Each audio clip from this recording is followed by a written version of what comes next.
नमस्कार, स्वागत है आप सभी का। समीक्षा अधिकारी सामान्य हिंदी के जो ऑब्जेक्टिव क्वेश्चंस हैं, प्रीवियस ईयर क्वेश्चंस, उसकी जो है सॉल्व की श्रृंखला में आज ये हमारा जो वीडियो है, इसमें हम लोग फिर से कुछ महत्वपूर्ण प्रश्नों को सॉल्व करने जा रहे हैं। ठीक है, तो जो लोग इसको नियमित रूप से देख रहे हैं और जो नहीं देख रहे हैं उनके मध्य भी इसको शेयर करिएगा, जिससे ज़्यादा से ज़्यादा लोग इसमें लाभान्वित हो सकें। इसमें हम कम प्रश्नों को लेते हैं जिससे हम उसकी ठीक से व्याख्या कर पाएँ, क्योंकि इसमें जो है केवल उत्तर आपको नहीं बताना है, इसमें उसमें विधिवत व्याख्या करनी है, एक एक शब्द का विश्लेषण करना है। और शब्द का विश्लेषण कैसा? शोध परक, यानी अगर कोई शब्द है तो उसका तत्सम, तद्भव, उसका विशेष, विशेषण, हर प्रकार से हमको उसको देखना है, उसका पर्यायवाची, उसका समानार्थी, उसका विलोम, उसकी उत्पत्ति, ठीक है, देशज है या विदेशज है, जितने भी एंगल हैं सभी एंगल से देखना है, जिससे उस शब्द से संबंधित कोई भी प्रश्न जो आपके एग्जाम में आता है उसको आप हल कर पाएँ। मित्रों, आप लोग की डिमांड पर जो है डिकोड एग्ज़ाम ने एक नया इनिशिएटिव लिया है। जो भी लोग समीक्षा अधिकारी, सहायक समीक्षा अधिकारी के सामान्य हिंदी की अच्छे से तैयारी करना चाहते हैं और उनके मन में बहुत सारे सवाल होते हैं, बहुत सारे डाउट्स होते हैं, बहुत सारे शंकाएं होती हैं, लेकिन वो समझ नहीं पाते हैं कि हम किस फोरम पर, किस मंच पर अपने मन की बात पूछ सकते हैं। ठीक है, तो आपको एक निःशुल्क 100% निःशुल्क मंच प्रदान किया जा रहा है, जहाँ पर ना अभी कोई फीस है, ना आगे चल के कभी फीस होगी। ठीक है, और इसमें आपको जो है एक लिमिट के अंदर प्रश्न पूछने की आज़ादी दी जाएगी, आपके सभी प्रश्नों का प्रामाणिक उत्तर दिया जाएगा, हर प्रकार से आपको संतुष्ट करने का हम प्रयास करेंगे। ठीक है, मतलब आप चाहे हमारे कोर्स में भी किसी जुड़े हो तब भी आप इससे जुड़ सकते हैं कि आप अपनी बात रख सकें। ये ऐसा एक ओपन प्लेटफॉर्म रहेगा जहाँ पर बात रख सकते हैं, लेकिन एक ही गुजारिश आप लोगों से, एक ही जो है निवेदन है कि जो लोग गंभीर नहीं हैं सामान्य हिंदी को लेके या समीक्षा अधिकारी को तैयारी को, वो यहाँ पर कृपया जो है भीड़ बढ़ाने की मानसिकता से यहाँ आए, क्योंकि यहाँ पर पढ़ाई के सिवा और कोई चर्चा नहीं होगी, ना किसी तरह की राजनीति, ना किसी तरह की आपको खबर दी जाएगी। ठीक है, ना आपको कोई इनपुट्स मिलेंगे, केवल और केवल विशुद्ध यहाँ पर विषयगत ज्ञान जो हिंदी के बारे में है उसके बारे में चर्चा होगी। तो इस लिंक को जो है आप इस वीडियो के फर्स्ट कमेंट में और डिस्क्रिप्शन बॉक्स में, दोनों में ग्रुप का लिंक दिया हुआ है, पहले तो आप ज्वाइन करिए और कम से कम अपने 10-10 साथियों को जो आरओ की तैयारी कर रहे हैं उनको ज्वाइन कराइए। एक और बड़ी घोषणा है, अगर आप लोग मिलकर इस ग्रुप को 10 के पहुँचा देते हैं, ठीक है, तो यहाँ पर हम निःशुल्क टेस्ट की भी व्यवस्था करेंगे, अपने संसाधनों से करेंगे, आपसे 1 रुपये की भी कोई डिमांड ना आज की जाएगी ना कभी आगे की जाएगी। ये मेरा जो है प्रॉमिस है, आप इसको सेव करके रख सकते हैं। हाँ, ये ज़रूर है कि हम अपने बाकी बैचेस के बारे में थोड़ा सा प्रचार प्रसार जो है वो हम यहाँ पर करेंगे। एक उम्मीद और आपसे रखेंगे कि जब आप जो है प्रीलिम्स निकालें, जब आप मेंस निकालें या जब आप सिलेक्शन लें, तो आप चाहें तो अपना श्रेय जो है डिकोड एग्ज़ाम को दे सकेंगे, वो भी स्वैच्छिक है, कोई ज़बरदस्ती वहाँ पर नहीं है। हम कोई आपका फ़ोन नंबर या आपका कोई रिकॉर्ड मांगने नहीं जा रहे हैं। आप चाहेंगे तो आप जो है अपनी तरफ से ये चीज़ करेंगे। तो चलिए शुरुआत करते हैं आज के वीडियो की। चलिए प्रश्नों की श्रृंखला को आगे बढ़ाते हैं। आज हमारा जो है 41वां प्रश्न है। इसमें हमको एक सेंटेंस दिया गया है। सेंटेंस क्या है? अपना गुस्सा काबू में करो, शांत रहो। ठीक है, अब यहाँ पर शांत क्या है?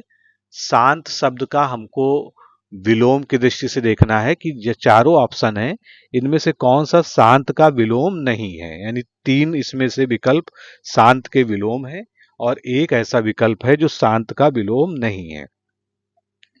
तो शांत का उद्विग्न हो जाएगा, ठीक है, हालांकि इसकी स्पेलिंग गलत लिखी हुई है। उत्तेजित हो जाएगा, ये भी सही है। और शांत का जो सबसे सीधा जो है विलोम होता है अशांत, वो भी यहाँ पर दिया गया है। स्थिर जो है शांत का विलोम नहीं होता है, लगभग समानार्थी शब्द होता है। स्थिर क्या है? स्थिर को हम इंग्लिश में स्टेबल या स्टेडी कहते हैं। जो शांत का समानार्थी या लगभग समान भाव रखने वाला है उसका विलोम नहीं है। ठीक है, और उद्विग्न की जो हम बात कर रहे थे, उद्विग्न की जो वर्तनी है वो इस तरह से उद्विग्न को सही लिखा जाता है। तो चलिए एक एक शब्द की जो है व्याख्या करते हैं। सबसे पहले स्थिर की बात करते हैं। स्थिर का मतलब जो हिले डुले नहीं, अचल रहे, दृढ़ या एकाग्र रहे, उसको हम स्थिर कहते हैं। ये एक गुणवाचक विशेषण है और इसका विशेष क्या है? स्थैर्य या स्थिरता। ठीक है, अगर हम इसका भाववाचक संज्ञा बनाएंगे जो विशेष हो जाएगी, तो स्थैर्य या स्थिरता। स्थैर्य जो है पहला विकल्प होना चाहिए प्राथमिकता के आधार पर, और अगर स्थिरता दिया गया है, स्थैर्य नहीं दिया गया है, तो स्थिरता को सबसे ज्यादा सही उस कंडीशन में माना जाएगा। शांत और स्थिर लगभग समानार्थी हैं। ठीक है, जैसे व्यक्ति शांत होता है उसका चित्त स्थिर होता है, तो संदर्भ के सेंस में अलग अलग हो जाएगा लेकिन लगभग समानार्थी है। इसका प्रामाणिक विलोम जो है अस्थिर होना चाहिए या चंचल होना चाहिए। ठीक है, लेकिन चूंकि ये इसमें नहीं है, तो शांत जो है इसका विलोम जो है, शांत का विलोम इसमें बाकी जो तीनों थे वो ठीक दिए गए थे। अशांत की बात कर लेते हैं। जो शांत ना हो, उपद्रवी या व्याकुल।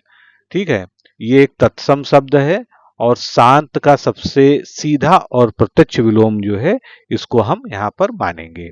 अगला शब्द हमारे सामने था उत्तेजित।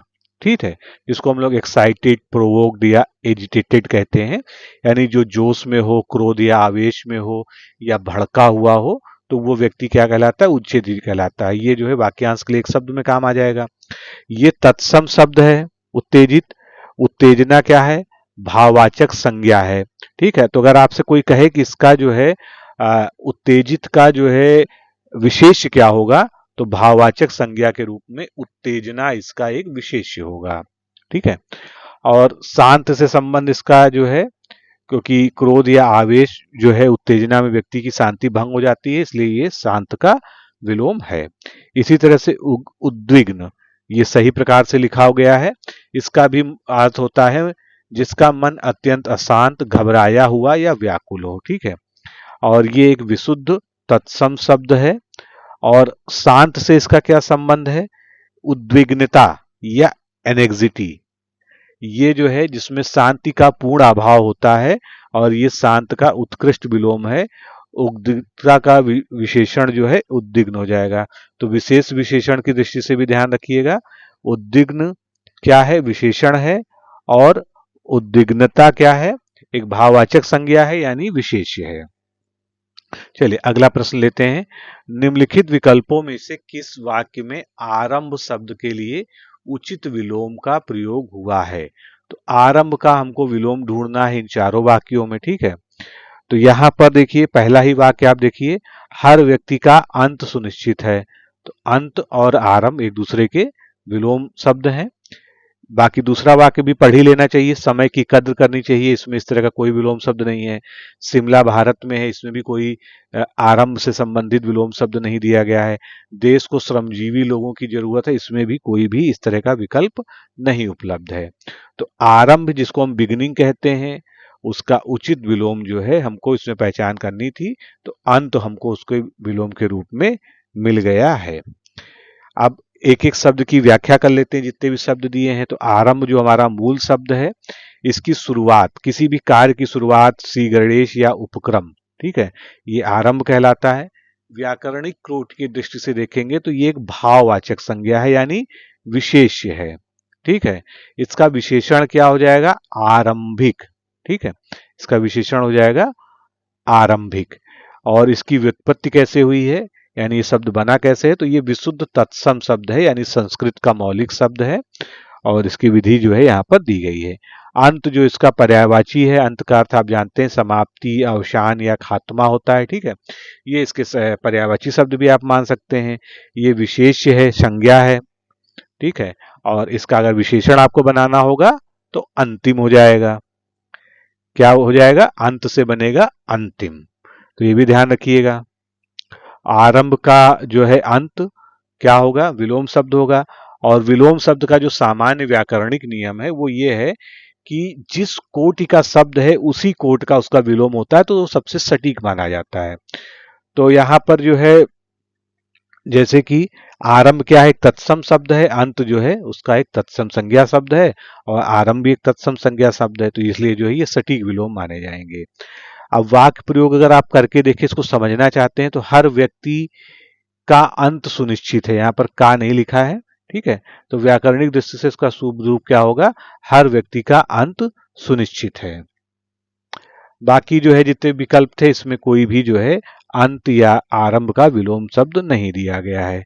अगला प्रश्न लेते हैं, निम्नलिखित विलोमार्थी शब्द युग्मों में असंगत है। क्या असंगत है ये पता लगाना है, कौन सा विलोम युग्म सही नहीं है इसमें से।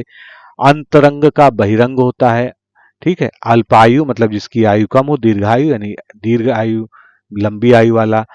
अनुराग का राग ये बिल्कुल भी संगत नहीं है। क्यों, अनुराग का मतलब भी प्रेम होता है, राग का मतलब भी प्रेम होता है, स्नेह होता है। अमर का मर्त, अमर का मतलब होता है जो कभी भी मरता नहीं है, मर्त का मतलब जो मरणशील हो। तो इस तरह से अनुराग राग ये हमको ऐसा जो है विलोमार्थी युग्म मिला जो असंगत है, त्रुटिपूर्ण है, यानी ये आपस में विलोम शब्द ना होके ये कैसे हैं, समानार्थी शब्दों का युग्म इसको हम मान सकते हैं। अनुराग और राग दोनों का ही अर्थ जो है प्रेम या आसक्ति होता है। और अगर इनके विलोम पे चर्चा करेंगे, जैसे अनुराग का विलोम अगर हमको सटीक वाला बताना हो, तो अनुराग का जो सबसे सटीक विलोम होता है वो विराग होता है। इसी तरह से राग का अगर विलोम आपको बताना हो, तो राग का भी या तो विराग आप बता सकते हैं, या राग का द्वेष भी जो है बहुत ही सटीक विलोम माना जाता है। चलिए बाकी जो है शब्दों पे चर्चा कर लेते हैं। अनुराग राग जैसे युग्म था ये, तो दोनों का ही अर्थ प्रेम, मोह, लगाव या आसक्ति होता है, ठीक है। व्याकरणिक कोटि की दृष्टि से देखें तो ये भाववाचक संज्ञा है। और अंतरंग बहिरंग की बात कर लें, तो अंतरंग का मतलब होता है अंदर का। अब वो आपके हृदय के अंदर की बात हो सकती है, शरीर के अंदर की बात हो सकती है, किसी भी चीज का जो है अंदरूनी हिस्सा। और बहिरंग का मतलब जो है किसी भी चीज का बाहरी, ठीक है। तो इसकी व्युत्पत्ति की बात करें तो ये उपसर्ग नियम से बने हैं, अंतर और बहिर ये इसमें उपसर्ग लगा है, और इस प्रकार से इसकी रचना होती है। और ये विशुद्ध तत्सम विलोम युग्म है। अल्पायु दीर्घायु की बात कर लें, अल्पायु का मतलब कम उम्र वाला, दीर्घायु का मतलब लंबी उम्र वाला या लंबी आयु वाला यहां पर हो जाएगा, ठीक है। व्युत्पत्ति कैसे होती है, अल्प में आयु लग के अल्पायु बनता है, इसी प्रकार दीर्घ में आयु जुड़ के दीर्घायु बनता है। अल्पायु क्या है, एक विशेषण शब्द है। अगर इसको हमको विशेष बनाना ही है, वैसे तो जो है विशेष वाक्य प्रयोग के आधार पर निर्धारित होगा, लेकिन कभी कभी भाववाचक संज्ञा अगर हमको बनाती हो तो अल्पायुता, ठीक है। और दीर्घायु से बनेगा दीर्घायुता, ये इसके जो है विशेष बन जाएंगे। दोनों ही गुणवाचक विशेषण है, क्योंकि आपके प्रश्नों में विशेषण का प्रकार भी बहुत ही कॉमनली पूछ लिया जाता है, और एक दूसरे के दोनों अकाट्य विलोम हैं। मर और अमर्त्य, अमर और मर्त, ठीक है। अमर का मतलब जो कभी मरता नहीं हो, मर्त का मतलब जो मरणशील हो, यानी जिसकी मृत्यु निश्चित हो। तो मॉर्टल और इमॉर्टल इंग्लिश में जो है आप अच्छे से और समझ जाएंगे इसको जो है। तो ये जो है आपस में विलोम शब्द हैं।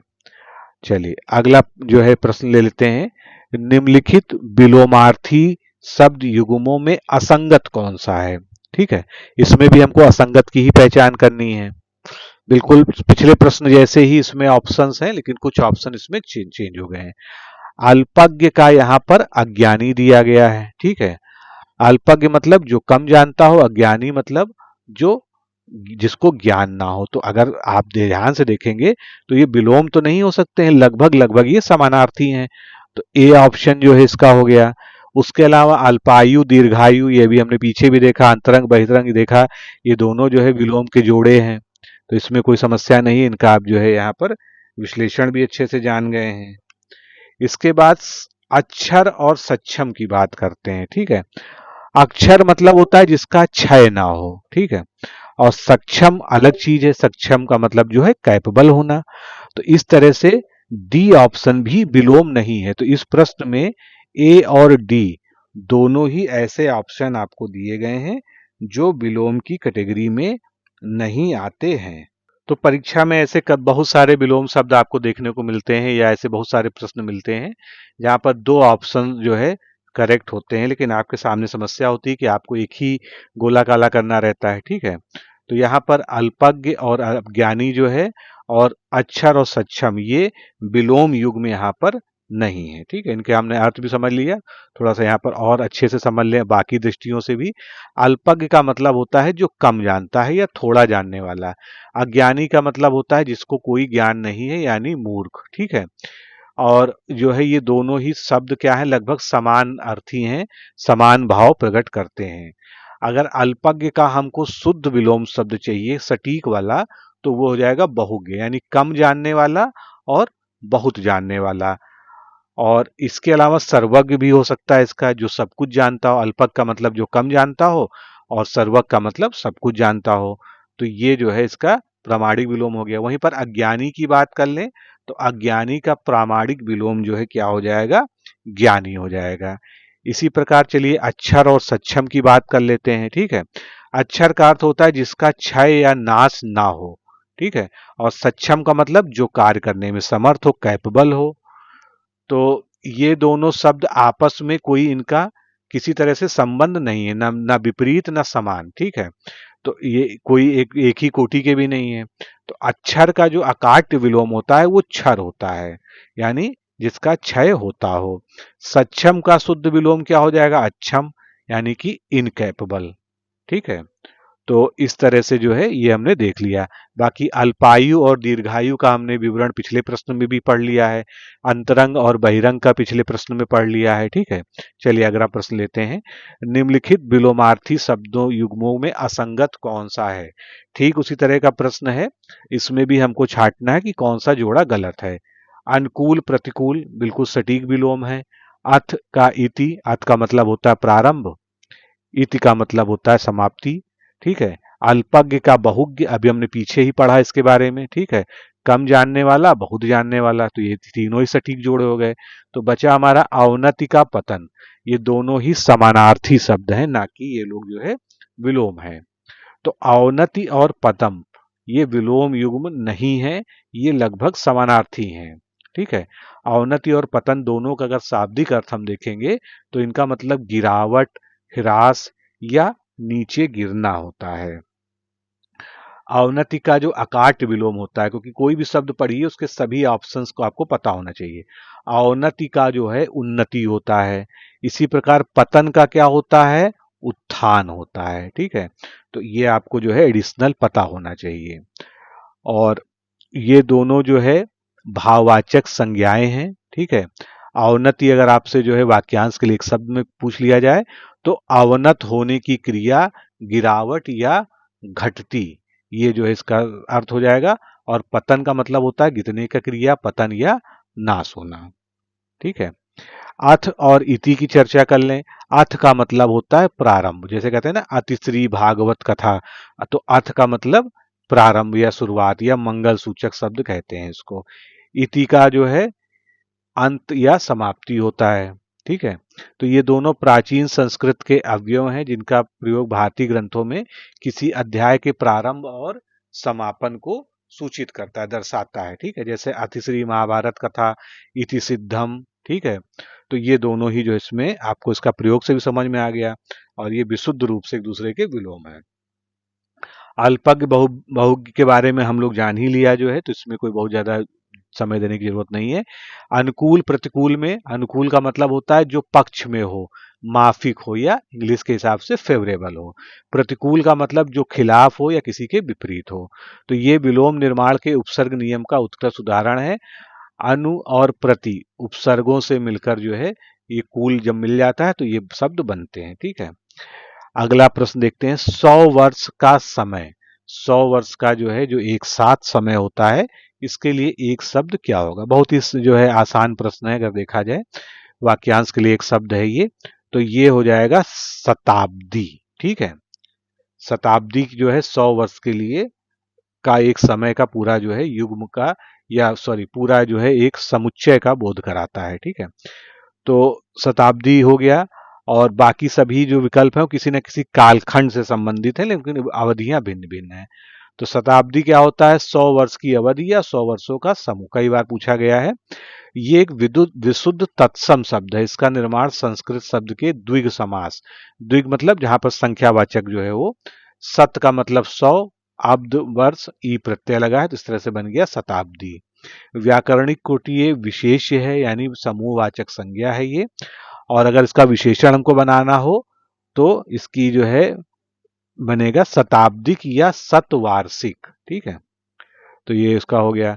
अब जो ये शताब्दिक और शतवार्षिक शब्द बनाया है, तो शताब्दिक जो है सबसे ज्यादा मानक विशेषण शब्द जो है इसका माना जाएगा, किसका? शताब्दी का। तो ये शताब्दी में इक तद्वित प्रत्यय जोड़ने से निर्मित होता है। और संस्कृत और हिंदी व्याकरण का यह अकाट नियम है कि जब किसी शब्द में इक प्रत्यय जुड़ता है, इसको ध्यान से समझिएगा, जब कभी भी इक प्रत्यय जुड़ता है तो जो शब्द के प्रथम वर्ण में स्वर होती है उसमें हमेशा वृद्धि होती है। अगर आ होगा तो वो क्या हो जाएगा? आ हो जाएगा। ठीक है, जैसे शताब्दी में अब ये क्या बन गया? शताब्दिक बन गया। अब इसको अगर आप शताब्दिक इस तरह से लिखेंगे तो गलत माना जाएगा नियम से, सा में बड़े की मात्रा बढ़ जाएगी। तो शताब्दिक ऐसे बना। इसी प्रकार से समाज में एक जोड़ने से सामाजिक बनेगा, अध्यात्म में एक जोड़ने से आध्यात्मिक बनेगा, प्रमाण में एक जोड़ने से प्रामाणिक बनेगा। ठीक है, तो ध्यान रखिएगा, ये आपके जो है वाक्य वर्तनी शुद्धि की दृष्टि से भी आपको नियम पता होना चाहिए। अगर इसका हम विशेषण के रूप में प्रयोग करें तो कैसे करेंगे? संस्था का शताब्दिक समारोह अत्यंत भव्य था। यहाँ समारोह क्या है? विशेष का काम कर रहा है, उसकी विशेषता बताई जा रही है कि यह शताब्दिक समारोह था, तो ये विशेषण हो गया। इसी तरह से दूसरा जो मानक विशेषण शताब्दी का होगा वो शतवार्षिक होगा। शतवार्षिक यानी 100 वर्षों में का एक जो है समय। भारत ने स्वतंत्रता का शतवार्षिक लक्ष्य निर्धारित किया है। ठीक है, यानी 100 वर्षों के लिए एक लक्ष्य निर्धारित किया है। अगला विकल्प हमारा था सहस्त्राब्दी। ठीक है, ये जो है अशुद्ध विकल्प था। इसका अर्थ क्या होता है? 1000 वर्षों का समूह, जिसको हम मिलेनियम कहते हैं। इसका निर्माण कैसे हो रहा है? सहस्त्र में जो है प्रत्यय जुड़कर, वर्ष और ई प्रत्यय जुड़कर ये हो रहा है।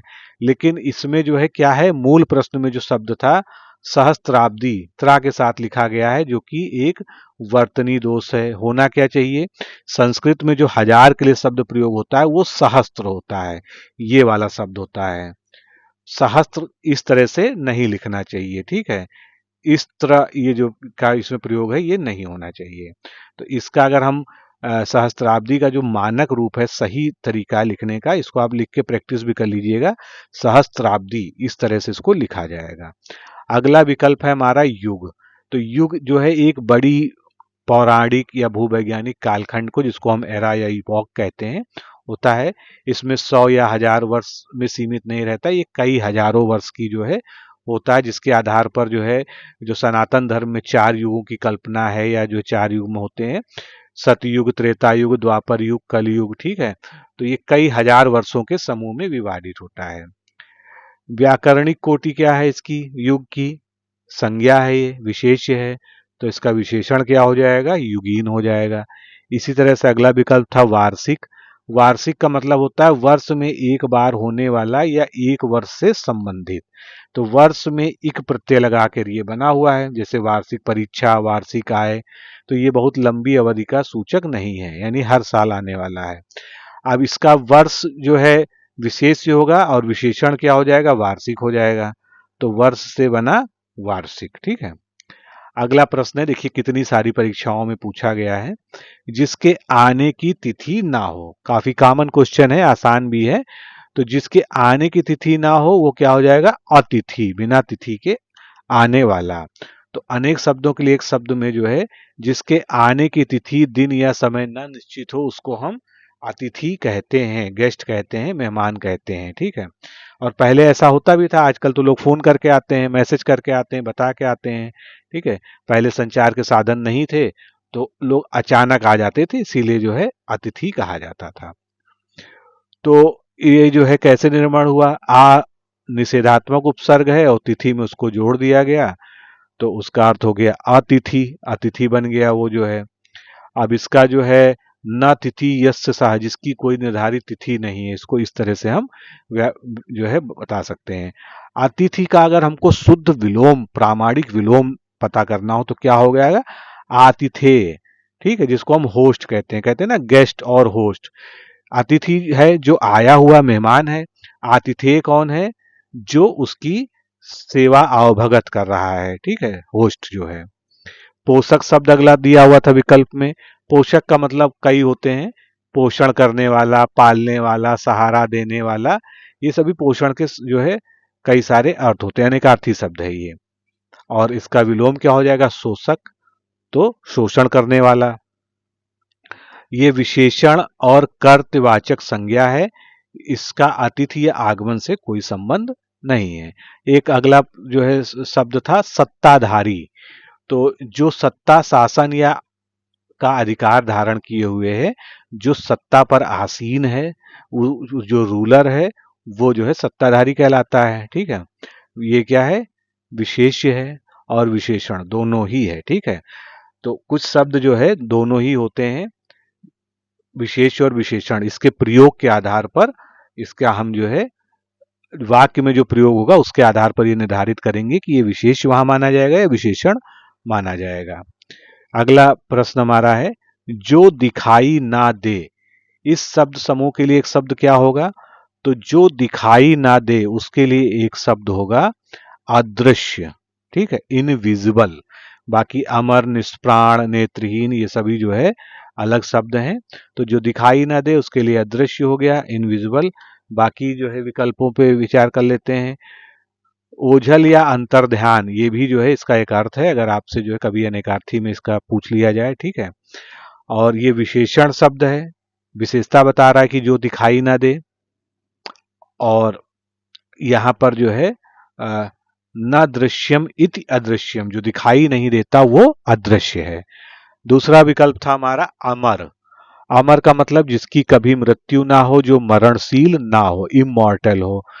तो इसकी व्याकरणिक कोटि क्या है? विशेष्य है। इसका दिखाई देने या ना देने से कोई संबंध नहीं है। अगला विकल्प हमारा था निष्प्राण, जिसमें प्राण या जीवन ना हो, जो निर्जीव हो, लाइफलेस हो, ठीक है। और ये कैसा है? विशेषण शब्द है। नेत्रहीन, जिसके पास नेत्र ना हो, ठीक है। और दूसरी तरह से उसको हम कह सकते हैं कि वो ब्लाइंड है। तो नेत्र और हीन ये आपस में जो है इसकी संधि हुई, नेत्रहीन शब्द बन गया। यहाँ पर ध्यान देना यह आवश्यक कि नेत्रहीन वह व्यक्ति है जो स्वयं नहीं देख सकता है, जबकि अदृश्य वह व्यक्ति या सत्ता है जिसे कोई दूसरा नहीं देख सकता है, ठीक है। तो ये जो है थोड़ा सा बेसिक अंतर हो गया इसमें। अगला प्रश्न, किसी व्यक्ति या सिद्धांत का समर्थन करने वाले के लिए अनेक पद के लिए एक शब्द कौन सा है? तो इसका सही क्या है? अब आप किसी का समर्थन कहते हैं तो उसके आप क्या कहलाते हैं? आप उसके अनुयायी कहलाते हैं, डिसाइपल कहलाते हैं, ठीक है।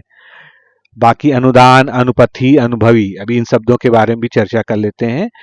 तो किसी के मार्ग पर चलने वाले, किसी का समर्थन करने वाले अनुयायी कहलाते हैं, ठीक है।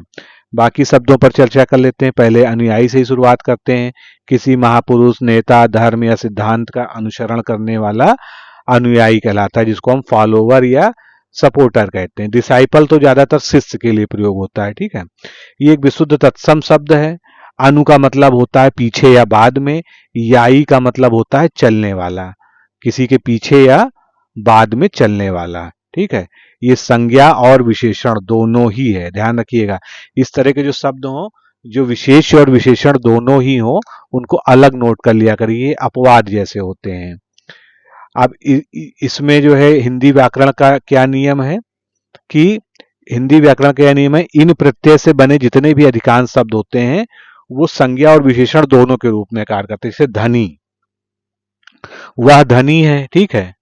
राम धनी व्यक्ति है, अब ये विशेष भी हो गया, विशेषण भी हो गया, ठीक है। ज्ञानी, रोगी, पक्षी, तो ये सभी जो है विशेष और विशेषण दोनों की तरह ही काम करते हैं। अनुयायी की ही चर्चा कर लेते हैं।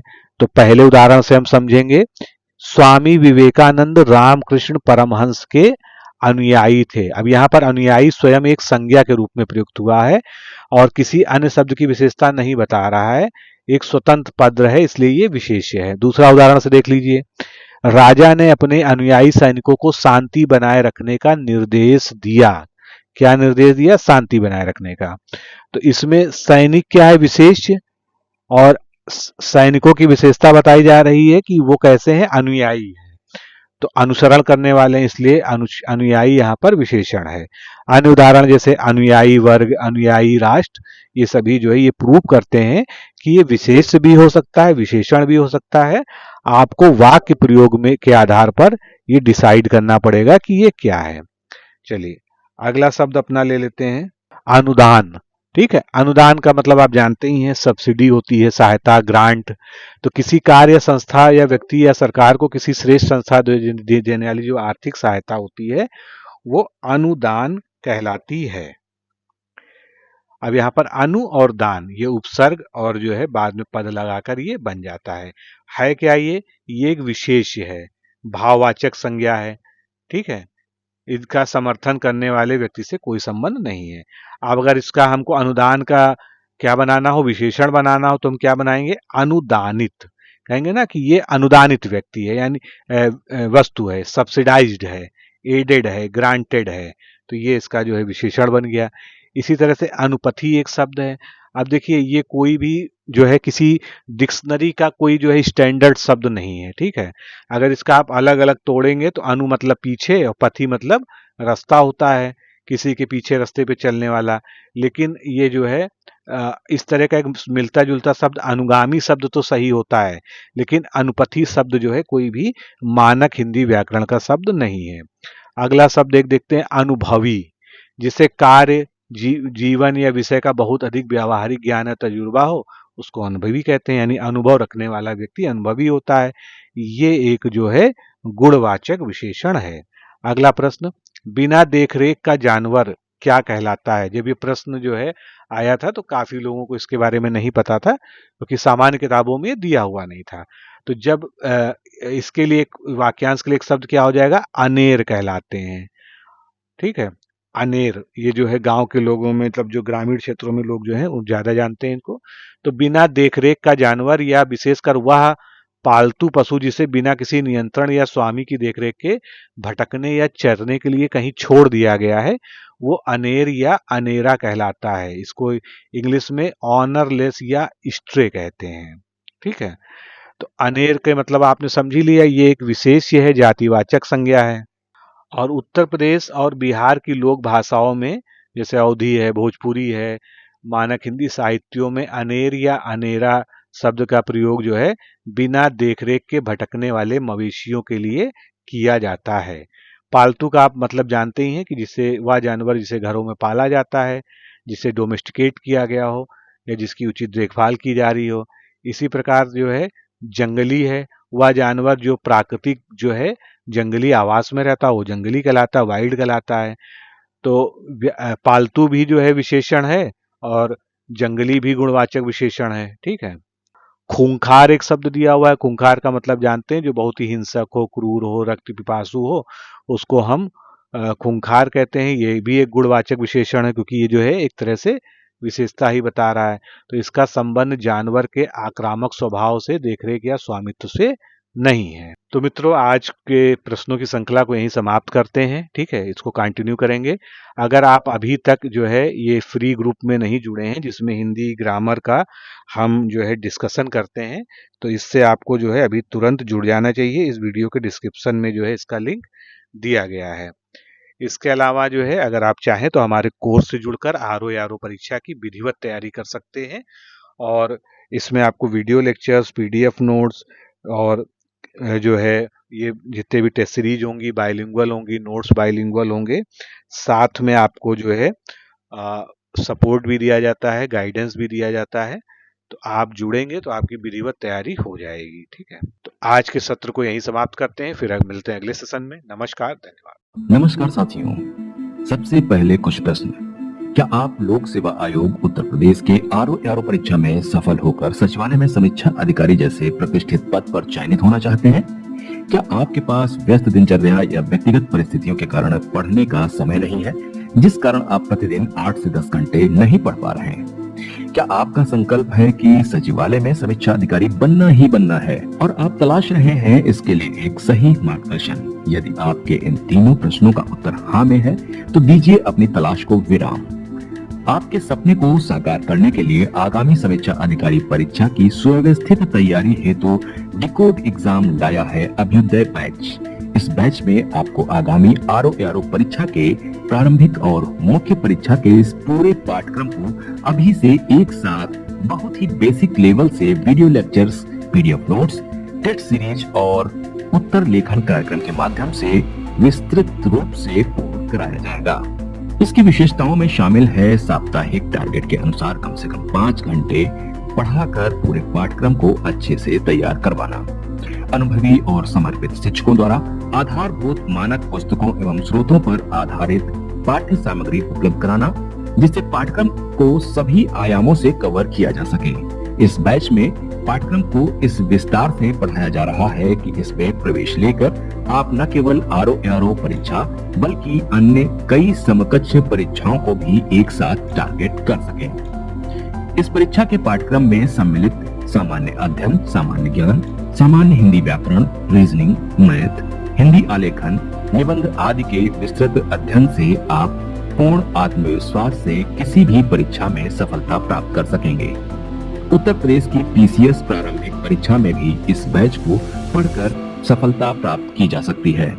इस बैच में निर्धारित लक्ष्य के अनुसार एक सप्ताह में मात्र 18 से 20 वीडियो लेक्चर्स देखने होते हैं, जो आप प्रतिदिन 4 से 5 घंटे का समय निकालकर आसानी से पढ़कर तैयार कर सकते हैं। ये बैच ऑनलाइन जरूर है, परंतु इस बैच में छात्रों और शिक्षकों के बीच सीधे संवाद के लिए प्रक्रिया निर्धारित है, जिससे अभ्यर्थी अपनी आशंकाओं का व्यक्तिगत समाधान प्राप्त कर सकते हैं। आपके संकल्प को सिद्धि तक पहुंचाना ही अभ्युदय बैच की आधारभूत संकल्पना है। हमारा ये आत्मविश्वास संस्थान के 5 वर्षों की कठिन साधना की परिणति है। डिकोड एग्जाम संस्थान अपने 5 वर्षों के सफर में ROARO परीक्षा में 45 से अधिक चयन सुनिश्चित करवाकर एक विश्वसनीय संस्थान के रूप में विख्यात है। इसलिए बिना किसी संशय के पूर्ण विश्वास के साथ आप हमसे जुड़कर अपनी सफलता का नया अध्याय लिख सकते हैं। इस बैच से जुड़ने के लिए हमारे संस्थान के नंबर 8604409201 अथवा 9506742546 पर व्हाट्सएप या कॉल करके बैच की पूरी जानकारी प्राप्त कर सकते हैं। अभी 500 शुरुआती छात्रों को विशेष छूट भी प्रदान की जा रही है, इसलिए इस अवसर का लाभ उठाने के लिए अतिशीघ्र प्रवेश लेकर अभ्युदय बैच से जुड़ें।